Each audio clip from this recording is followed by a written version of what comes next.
first time my mother called me an investment, everyone laughed. I didn't, because she wasn't joking. She raised her champagne glass, tapped it with a fork, and smiled at 200 guests like she had just won something. And that something was me. It was my graduation party. Balloons floated above a rented ballroom. Gold letters spelled my name across the wall. Cameras flashed. Relatives I barely recognized clapped when I walked in wearing the only suit I could afford. I thought it was love. I thought tonight was about sacrifice, about the late nights, about the scholarships, about the engineering degree I fought for while working part-time to ease their burden. I didn't know I was about to become a transaction. My father cleared his throat and took the microphone from her. His voice trembled, not with emotion, but with excitement. "We've kept a secret for 22 years, he said, and tonight feels like the perfect time to share it." The room leaned in. My stomach dropped. My mother squeezed my arm. "Too tight. You were adopted," she announced, smiling like she expected applause. A few gasps, then whispers. My ears rang, but she wasn't done. "We chose him," she continued proudly. "We saw potential, even as a baby. And we knew if we invested in his education, one day it would all pay off." Laughter, real laughter. My father nodded. "And now that he's graduating top of his class with job offers from major firms, well, we're excited to finally enjoy the returns." The word returns echoed in my skull. I stared at them, waiting for the punchline. There wasn't one. My aunt leaned toward another guest and whispered loudly, "Smart move, honestly. Adoption is expensive. At least they'll get something back." I felt heat crawl up my neck. "You always told me," I said quietly, stepping toward the microphone, "that family doesn't keep score." My mother's smile tightened. "Oh, sweetheart, don't be dramatic. We gave you everything. Food, shelter, education. It's normal for children to take care of their parents." My father added casually, "We've already spoken to a financial advisor. Once you start your job next month, we'll restructure the house in your name. You'll handle the mortgage. And the car loans. It's only fair." Only fair. I looked around the room. Recording. This wasn't private. This wasn't a family discussion. This was a public announcement. A claim. I forced myself to breathe. "You adopted me," I said slowly, "to cash in on me." My mother rolled her eyes. "Don't twist it. We saw opportunity." And we were right. Opportunity. I thought about every birthday where gifts felt conditional. Every report card that wasn't good enough. Every time my mother said, "Remember what we've done for you." Every time my father compared me to better investments. It wasn't pressure, it was grooming. I handed the microphone back. "I need some air." I walked out while the party continued behind me. Music started again within minutes, like nothing happened. Outside, the night air felt colder than it should have. I stood by the parking lot, staring at my reflection in a tinted car window. Adopted. An investment. Return. Something inside me didn't break. It shifted. For weeks after that night, I didn't confront them. I didn't argue. I didn't cry. I watched. I paid attention to the documents they left on the dining table. The calls my father took in the garage. The way my mother suddenly became sweet whenever I mentioned my job offer from Orion Tech. They thought I didn't notice the emails printed and left accidentally near my laptop, drafts calculating my projected salary over 10 years. They had plans for my life, but they forgot something. They taught me to think strategically. If I was an investment, then I would become one they couldn't control. The job at Orion Tech was real, prestigious, safe. They celebrated when I signed the offer letter. My mother even cried. I didn't tell them I declined it 3 days later. Instead, I accepted a lower-paying position at a small cybersecurity firm across the city. It required long hours, unpredictable work, and strict confidentiality agreements. It also gave me access to something far more valuable than a high starting salary: information. At night, while they slept dreaming about future returns, I studied digital forensics, financial tracing, and corporate law. I learned how assets move, how debts hide, how people protect what they think can't be taken. I wasn't preparing to escape. I was preparing to calculate. 6 months into my new job, I discovered something by accident. A client's case involved shell companies used to funnel money between family accounts. As I traced transaction histories, certain patterns felt familiar. So I ran a private search on my father. What I found made my hands go cold. Multiple loans under his name, hidden credit lines, second mortgage applications. And one detail that made my chest tighten: he had taken out a life insurance policy on me 3 months before my graduation. A large one. I stared at the screen for a long time. Beneficiary him. Reason? Future security. My heartbeat slowed instead of racing. Clarity does that. When I confronted him gently that evening, pretending I'd stumbled across it while reviewing mail, he laughed. "It's normal," he said.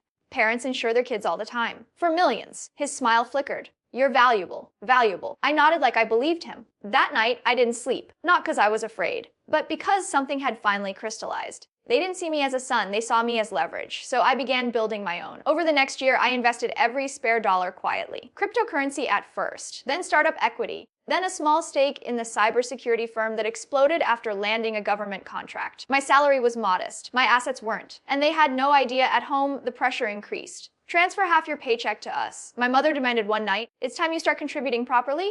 I already cover utilities, I replied calmly. My father slammed his fork down. Don't forget where you came from. I met his eyes. I don't. The tension in that house became suffocating. But I endured it. Because revenge isn't loud, it's patient. 2 years after my graduation, they decided to host another party, celebrating our successful son. The invitations read, this time the guest list included business owners, investors, people with money. My mother bought a new dress. My father rehearsed speeches in the mirror. They thought they were showcasing their asset. They didn't know I had already restructured everything. The week before the party, I received confirmation. The majority stake in our house, previously tangled in debt, had been legally acquired through a holding company owned by me. The loans my father took, I had quietly purchased them through secondary markets once they defaulted. He didn't know the new creditor was his son. On the night of the party, the ballroom was even grander than my graduation. My mother took the stage again. 2 years ago, she began, smiling brightly. We announced a truth, that we adopted him and believed in his potential. Polite laughter. And today, we're proud to say our belief paid off. Applause. She gestured for me to join her. I walked up slowly. Calm, controlled. My father handed me the microphone. Say something inspiring, he whispered. I looked out at the crowd, then at them. I want to thank my parents. I began, my voice steady, for teaching me the value of investment. Their smiles widened, for showing me that nothing in this world is free, not even love. A few confused glances in the audience. I took that lesson seriously. My father's grip on his glass tightened. So seriously, I continued that I decided to start investing too. My mother laughed nervous. I've always been ambitious. Yes, I said softly. Very. I pulled a folder from inside my jacket. And like any good investor, I diversified. The room grew quiet. I invested in assets that were undervalued, over-leveraged, poorly managed. My father's face lost color. And when those assets couldn't pay their debts, ownership transferred. My mother stepped closer to me. What are you doing? I met her eyes. For 2 years, I said, you've been planning how to cash in on me. Silence swallowed the room. I opened planning too. I opened the folder. Inside were legal documents, property transfers, debt acquisition notices, insurance policy revisions. I'm now the primary lien holder on this house, I said calmly, and several of your outstanding loans. My father whispered, that's not possible. It is, I replied, and effective immediately. All financial control you assumed over my future is void. Gas rippled through the guests. My mother's hand trembled. You can't do this to us. I tilted my head slightly. Why not? I asked quietly. Isn't this just returns? My father took a step toward me, fury rising in his eyes. You ungrateful? I raised my hand, stopping him. Careful, I said softly. Everything tonight is being recorded. His gaze darted to the phones pointed at us. I leaned closer so only they could hear. You taught me that family keeps score, I whispered. You just never expected me to learn math? My mother's voice cracked. What do you want? I looked at them, at the people who raised me, at the ones who turned love into a contract. And I said the words that made both of them freeze in place. I want to renegotiate. I want to renegotiate. My father's jaw tightened. My mother's fingers dug into my arm like she could still control the narrative if she squeezed hard enough. The room wasn't breathing. Renegotiate what? My father asked, trying to sound composed, but the tremor in his voice betrayed him. The terms? I replied calmly. Since you believe relationships are contracts. A nervous laugh escaped my mother. Stop this performance. You're embarrassing us, Doc. No, I said quietly. You did that 2 years ago. I stepped away from them and addressed the guests. You all heard my parents announce that they adopted me as an investment, that they expected returns. Tonight, I'm simply responding in the language they understand. My father grabbed my wrist. You're bluffing. I gently removed his hand. Am I? I nodded toward the entrance. 2 men in suits stepped inside. Not dramatic, not aggressive, just professional. One carried a slim briefcase. My mother's lips parted. Who are they? Representatives, I said, from the firm that now holds your debt. The shorter man opened the briefcase and handed my father a document. I watched his eyes move across the page. Watch the blood drain from his face. No, he whispered. This is a mistake. It isn't. The man said calmly. The loans were legally purchased 6 months ago. All notices were sent to your registered email. My father's hand shook. He looked at me like he was seeing a stranger. You, he breathed. Yes. My mother clutched my arm again. Why would you do this? We're your parents. The word felt foreign. You made it clear. I replied softly. That I was a financial decision. She blinked rapidly. Tears formed, but I couldn't tell if they were real or strategic. What do you want? She repeated. I turned back to the guests. I want transparency. I said, I want acknowledgement and I want a new agreement. The taller representative spoke evenly. Mr. and Mrs. Hale are currently in default on 3 major loans. The property can be seized within 30 days unless new terms are negotiated. A murmur rippled through the crowd. My father straightened suddenly, anger replacing shock. You think this makes you powerful. You think humiliating us like this proves something. I held his gaze. You humiliated me when I was 22, I said. In front of everyone I knew. You announced I was adopted to cash in on me. You reduced my entire existence to profit margins. That was a joke? My mother snapped. Oh, I said, my voice low and steady. It wasn't. Silence again. You calculated my salary before I even started working. You took out life insurance policies without telling me. You planned your retirement around my obedience. My father looked away. And now, I continued, I'm simply asking for the same clarity you demanded from me. My mother's voice cracked. What are the terms? I stepped closer to them, lowering my voice so only they could hear. First, I said, you publicly admit that what you said 2 years ago was wrong. Not misunderstood, not exaggerated, wrong. My father scoffed, and if we refuse? I leaned in slightly. Then the house enters foreclosure. The vehicles are repossessed. And every guest here will know exactly why. His nostrils flared, pride battled panic behind his eyes. You wouldn't destroy us, he said. I felt something shift inside me. I'm not destroying you, I replied. I'm correcting the balance. My mother broke first. She turned to the crowd, tears streaming now. 2 years ago, she said shakily, we made a terrible mistake. We said something cruel. We treated our son like an asset instead of a blessing. The room was dead quiet. My father stared at the floor. She swallowed. We were wrong. It wasn't dramatic, it wasn't poetic, but it was the first honest thing I had ever heard her say about me. I studied her face, searching for manipulation. I saw fear. I saw desperation. I didn't see love. Second, I said quietly, the life insurance policy is canceled. Immediately. My father looked up sharply. That policy protects me? I asked. He had no answer. The representative nodded. That can be arranged? Third, I continued, all future financial expectations are void. I am not your retirement plan. I am not your income stream. Any support I choose to give will be voluntary, not contractual. My mother nodded quickly. Yes, of course, whatever you want. But my father's pride was still burning. You think you've won? He said bitterly. You think this is strength? I held his gaze. No, I said softly. Strength was surviving you. That hit him harder than the documents. For a moment, I saw something flicker in his eyes. Not anger, not arrogance, regret, but it vanished quickly.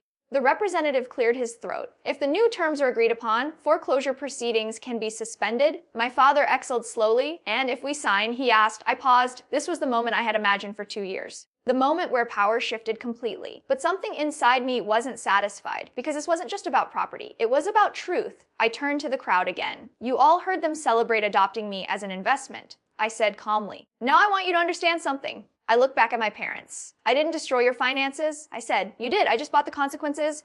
A few guests looked down, uncomfortable. I could take everything tonight. I continued. The house, the cars, the savings. My mother's breathing quickened. But I won't, my father blinked. I don't want your ruin. I said, I wanted acknowledgement. Silence stretched. And now, I added slowly, there's one more condition. My mother stiffened. What is it? I reached into the folder again and pulled out a thinner document. This, I said holding it up, was the file I requested 2 years ago. Their faces went pale instantly. Adoption records, sealed documents, amended certificates. My father whispered, how did you? I told you, I said quietly. I learned to calculate. I looked at them carefully. You told everyone tonight you chose me because you saw potential. My mother's lips trembled. But that's not what the original agency notes say. The room felt colder. My father's voice was barely audible. Don't. I opened the document. It says, I read slowly that you specifically requested a child with no traceable biological relatives, no medical history complications, and no legal claims. My mother shook her head. That's normal. And I continued, my voice tightening for the first time, that you negotiated adoption fees based on projected future earning capacity tied to test results administered when I was 4 years old. Gasps erupted around us. My father lunged forward slightly. Stop this. I looked at him. You didn't just adopt me for love, I said. You profiled me. The word hung in the air like a verdict. You ran aptitude tests on a child, I whispered. You evaluated me like stock. My mother's knees buckled slightly. We just wanted security. At what cost? I asked. No one answered. The representative shifted uncomfortably. I closed the file slowly. There's something else in here, I said, my voice now dangerously calm. My father's eyes widened. Something you never told me. My heart pounded once. Hard. I wasn't abandoned, I said. The silence that followed was suffocating. My mother's tears stopped instantly. My father's face turned white. I looked between them. There were conditions, I said slowly. There were stipulations. And someone tried to come back. My father took a step backward. Who? I asked, my voice barely above a whisper. Did you pay to disappear? My question didn't echo. It sank, heavy, final. Unavoidable. My mother's lips parted, but no sound came out. My father's chest rose and fell like he had just run a mile. Answer me, I said. The guests weren't whispering anymore. They were frozen, watching a family unravel in real time. There was no one. My father said too quickly. I held up another page from the file. A woman named Elena Marquez, I read. Petition for visitation rights when I was 6. My mother shut her eyes. My father's hands curled into fists. That was handled. Handled? I repeated. She was unstable. My mother whispered. She would have ruined your life. Or exposed yours. I asked. The room shifted. People stepped back, instinctively distancing themselves from the blast radius. I looked at the document again. It says she passed psychological evaluation, I said quietly. It says she provided proof of employment, housing, stability. My father's voice hardened. You don't understand what she was like. You never gave me the chance to understand. My chest felt tight now, but my voice stayed controlled. There's a record of a private settlement, I continued. A payment made shortly after her petition was filed. No one moved. She withdrew her request the next week. My mother's shoulders shook. We did what we thought was best. For who? I demanded. For you, she cried, for your investment. I shot back. Silence again. The truth was clawing its way into the room, and it wasn't polite. I stepped closer to them. You told everyone I was chosen because of potential, I said. But you didn't just choose me. You engineered the outcome. My father's voice dropped to a dangerous whisper. Careful.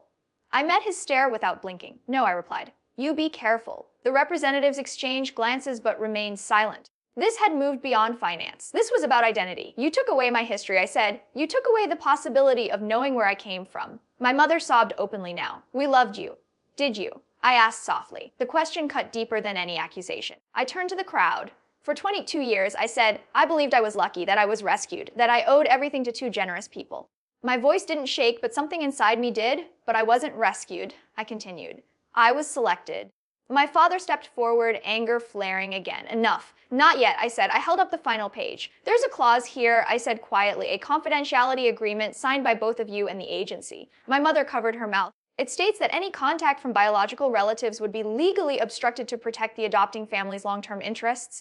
Long-term interests, not emotional well-being, not stability, interests. You turned my life into a controlled asset portfolio. I said. My father's voice cracked for the first time. We were scared. Of what? I asked. Of losing you, my mother whispered. The words hung there, fragile, but I didn't let them soften me. You were never afraid of losing me, I said. You were afraid of losing control. The truth landed. Hard. My father didn't deny it. Instead, he looked tired, smaller. Do you know what it's like, he said quietly, to struggle your entire life, to have nothing? We thought if we secured your future, we secured ours too. And you never thought to ask what I wanted. You were a child. And when I grew up, silence. That was answer enough. I exhaled slowly. Here's what's gonna happen, I said. Both of them looked up instinctively. You will sign the financial restructuring agreement, I continued. You will cancel the insurance policy. You will publicly retract the investment narrative permanently. My father nodded stiffly, and I added, you will provide me with every piece of information you have about Elena Marquez. My mother's eyes widened. Why? Because she tried to come back, I said. And I deserve to know why? My father hesitated. The representative spoke gently. Well, if you refuse cooperation, further legal review of the adoption process could be initiated. That got his attention. You wouldn't, he muttered. I held his gaze. Try me. The weight of power shifted fully then, not because I wanted to crush them, but because I no longer needed their approval. My mother slowly reached for the pen the representative offered. Her hand trembled as she signed. My father followed, jaw clenched. The scratch of ink on paper sounded louder than the applause that had filled this room earlier. When they finished, the representative collected the documents. Foreclosure proceedings are suspended pending compliance, he said professionally. Then he and his colleague stepped back, blending into the edge of the room. It was just us now. A fractured family standing in front of witnesses. My mother looked at me like she didn't recognize me. Who are you? She whispered. I answered honestly. I'm the person you trained me to be. That hurt her more than anything else tonight. I stepped away from them. The crowd parted without me asking. Phones lowered slowly. No one clapped, no one laughed. The illusion had shattered too completely for that. As I reached the edge of the stage, my father's voice stopped me. What happens now? He asked. I turned slightly. Now, I said. Now we see if you're capable of loving something you can't control. His shoulders slumped. For the first time in my life, he looked unsure. Small. Human. I walked toward the exit. Each step felt lighter, but not triumphant. Revenge wasn't a burst of fire. It was a quiet reclaiming. As the doors opened and the cool night air hit my face, my phone vibrated in my pocket. Unknown number. I stared at it for a long moment, then answered hello. There was silence at first, breathing. Unsteady. And then a woman's voice, older, fragile, trembling. I don't know if this is still your number, she said softly. I was told never to call again. My heart stopped. I'm sorry, she continued. I needed to hear your voice once more. My throat tightened. Elena, I whispered. On the other end, a quiet sob. They said you didn't want to see me, she said. They said you were better off without me. The ballroom doors slowly closed behind me, muting the world I had just dismantled. I stared into the dark parking lot, every nerve awake. They lied, I said. There was silence again, then a shaky breath. I tried, she whispered. For years? My grip on the phone tightened. I know, I said. Footsteps echoed behind me, slow, heavy. I turned slightly and saw my father standing in the doorway, watching. Not speaking, just watching, waiting. On the phone, Elena's voice broke. Can we meet? She asked. My father took a step forward. I felt the weight of two worlds pulling in opposite directions. The past that controlled me, and the truth that was finally within reach. I lifted my eyes to my father. His face was unreadable, fear, regret, calculation, maybe all three. Into the phone, I said softly, yes. And behind me, I heard my father whisper something under his breath. A name, not mine and not hers. The name he whispered wasn't mine. It wasn't Elena's, it was Victor. I felt it like a cold blade sliding between my ribs. Victor. I turned slowly, my phone still pressed to my ear. What did you say? I asked him. My father froze, realizing he'd spoken out loud. Nothing, he said quickly. On the phone, Elena's voice trembled. What's wrong? I didn't look away from him. Who is Victor? I asked. His jaw tightened. This isn't the place? Then where? I shot back. Another ballroom? Another public humiliation? His eyes flickered with something close to panic. Elena, I said into the phone gently, I'll call you back in 5 minutes. Don't hang up if you can. Please? Hey. Okay, she whispered. I ended the call but didn't lower the phone. The night felt different now. Heavier. Ooh, is Victor? I repeated. My father glanced toward the ballroom doors, as if calculating how many people were still watching through the glass. Jet in the car, he said quietly. No. His shoulders sagged. You think you uncovered everything tonight. You didn't.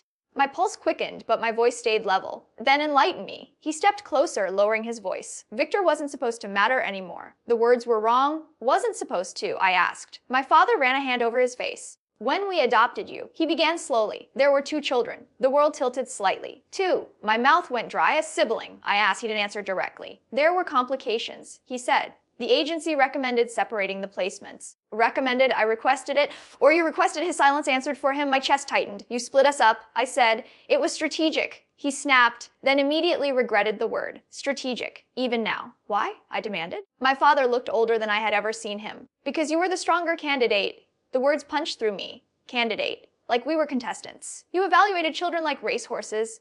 I whispered. It wasn't like that. It was exactly like that. He exhaled shakily. Victor had behavioral flags, he said. Attachment issues, aggression markers. And I didn't. I asked bitterly. You tested higher academically. Lower risk? Lower risk? So you chose the better return? He didn't deny it. Where is he? I asked. I don't know. I stepped back like he had struck me. You don't know? The agency placed him elsewhere? We didn't keep contact? You never tried to find him? He looked at me like the question was absurd. That wasn't the agreement.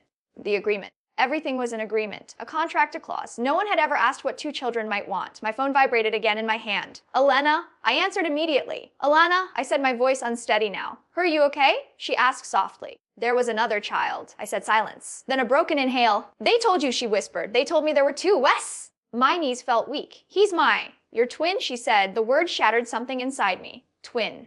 Not just a sibling. Not just another child, a mirror. A heartbeat that started the same second mine did. My father closed his eyes. They said separating you would increase adoption chances. Elena continued through tears. They said families don't want 2. And you agreed. I asked.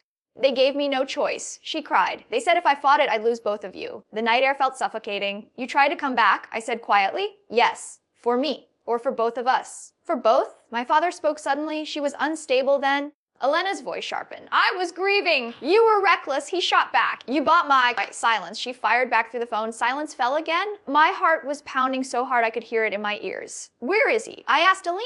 I don't know, she said. They sealed the records after your adoption finalized. I've been searching for years. My father shook his head. This is why we kept it buried, he muttered. Chouse. I looked at him with something colder than anger. You didn't bury chaos, I said. You buried a person. He flinched. On the phone, Elena whispered, I have something. What? I asked. A letter. My father's head snapped up. What letter? He demanded. One the agency forced me to write, she said, for the adoptive parents. My stomach dropped.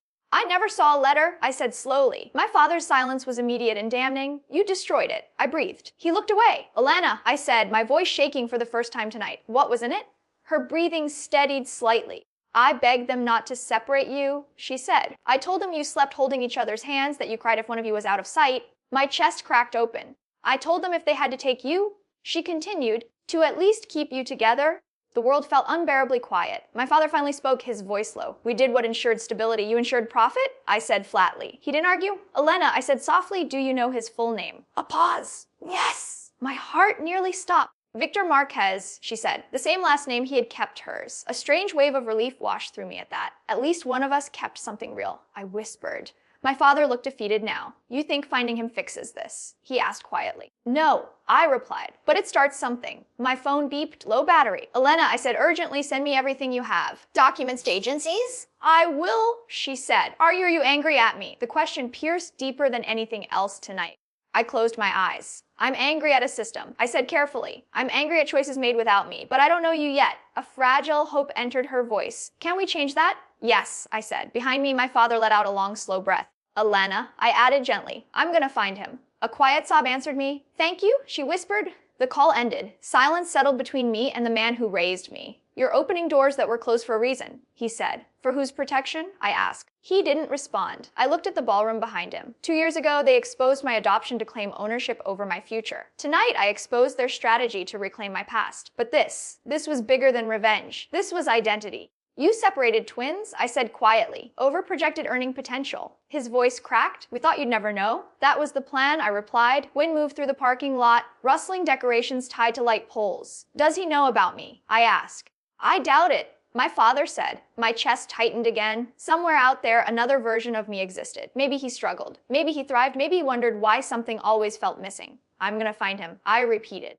And if he hates you? My father asked. I looked at him steadily. Then I'll finally understand what that feels like from the other side. He winced. For the first time tonight, I didn't feel powerful. I felt unfinished. My phone buzzed again. An email notification. From Elena. Subject line, Victor, last known record. My breath slowed. The attachment icon glowed on the screen. Behind me, my father whispered, don't do this. I didn't answer. I opened the email. And the first line of the attached document made my blood run cold. The first line of the attached document read, Subject behavioral escalation Victor Marquez, immediate transfer recommended. My fingers tightened around the phone. Immediate transfer. Below that were dates, locations, incident reports written in cold administrative language, physical altercation with foster guardian, repeated escape attempts, refusal to respond to assigned name. Assigned name. I swallowed hard. They changed his name. He wasn't even Victor anymore. I scrolled further, a red stamp across one page, high-risk placement. My father exhaled slowly behind me. You see, he said quietly he was unstable. I turned toward him, eyes burning. He was 6. The word echoed in the dark parking lot. 6. A child who had just lost his mother, his brother, his entire world, and they labeled him unstable. My chest felt tight, but something inside me was no longer shaking. It was settling, locking into place. Further down the document, there was a final entry from 9 years ago. Placement terminated, subject absconded, case inactive, absconded, missing. I stared at that word for a long time. You lost him. I whispered. My father didn't respond. You separated us for better returns, I continued, my voice low and controlled, and the one you deemed lower value disappeared from the system. My father's voice cracked. We didn't know. You didn't look. Silence. I felt something shift inside me, not rage, not grief, clarity. All my life, I believed I was chosen, but I wasn't chosen. I was selected, and my brother was discarded. I looked back at the ballroom one last time. The glittering lights, the guests slowly leaving, whispering, the illusion of perfection fading. 2 years ago, that room humiliated me. Tonight, it exposed them. But revenge suddenly felt small compared to what I had just uncovered. I'm done, I said quietly. My father looked up. Done. With being your investment, your project, your controlled outcome. He stepped toward me. You're still my son. I held his gaze. Oh, no, I said gently. I'm just the one who performed well. The words landed harder than any accusation. For the first time, he didn't argue. He looked tired, smaller than I had ever seen him. What are you going to do? He asked. I looked down at the email again. I'm going to find him. And us? My mother's voice trembled from the doorway. I hadn't noticed she'd come outside. I looked at her, really looked at her. For years, I had searched her face for warmth, approval, love that wasn't conditional. Now I saw something else. Fear of irrelevance, you'll have the house, I said calmly. The foreclosure is suspended permanently. I'll restructure it fairly. My father blinked in surprise. You're not taking it, he asked. No. My mother's shoulders sagged in relief. But understand something, I continued. This isn't forgiveness, it's closure. They didn't speak. I won't fund your lifestyle. I won't be your retirement plan. If I choose to help, it will be because I want to, not because I owe you. My father not to fix this. My mother asked quietly. I paused. You don't fix this with contracts. I said, you fix it with truth and patience. She wiped her tears. And if you find him, she whispered. I looked at the dark road stretching beyond the parking lot. Then I finally meet the part of me you tried to erase. The wind picked up again. I felt lighter not because I won, but because I stopped playing their game. For years, my life had been about proving value.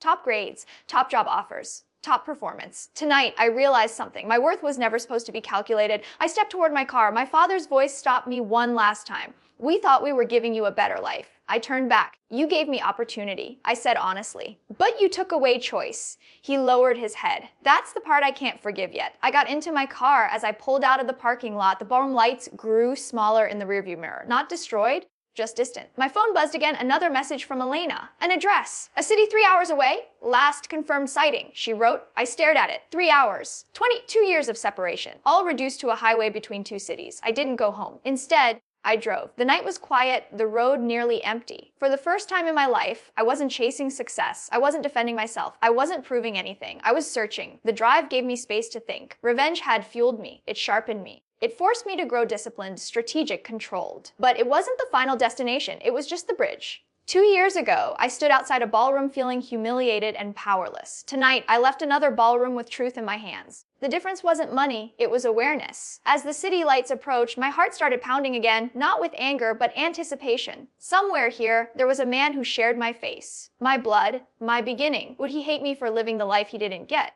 Would he resent me for being chosen? Or would he feel what I felt, that something had always been missing? My phone lit up with a final message from Elena. Be careful. He may not trust easily. I typed back, neither do I. And I realized something almost ironic. The boy they labeled unstable for refusing to accept a new name might have been the strongest one of us all. I pulled into the address she sent, an old apartment complex. Worn down, flickering hallway lights, not glamorous, not strategic, not profitable. Just real. I sat in the car for a long moment staring at the building. For years, I built myself into something powerful just to confront the people who treated me like an asset. But this moment, this wasn't about power. It was about connection. I stepped out of the car and walked toward the entrance. Each step felt heavier than the last, not from fear, from significance. At the door, I hesitated. What if he didn't open it? What if he did? I climbed the stairs slowly. Second floor, apartment 204. I stood in front of the door. My reflection stared back at me in the small, scratched peephole glass. For the first time in my life, I wasn't wondering who I was. I was wondering who we were. I raised my hand and knocked. Footsteps approached from inside, slow, cautious. The lock turned. The door opened a few inches, and the face staring back at me was mine, same eyes, same jawline, but harder, guarded. He looked at me like he was looking at a ghost. Who are you? He asked quietly. I felt something settle inside my chest. Not anger, not revenge, recognition. I said softly, I'm your brother. Silence filled the hallway. His eyes searched my face for deception, for calculation, for strategy he wouldn't find it. Because for the first time in my life, I wasn't negotiating. I wasn't performing. I wasn't proving value. I was just standing there, unarmed, honest. And when expression shifted just slightly from suspicion to disbelief, I knew something. Revenge may have started this journey, but it wasn't the ending. The ending was choice. And tonight, for the first time, the choice was mine.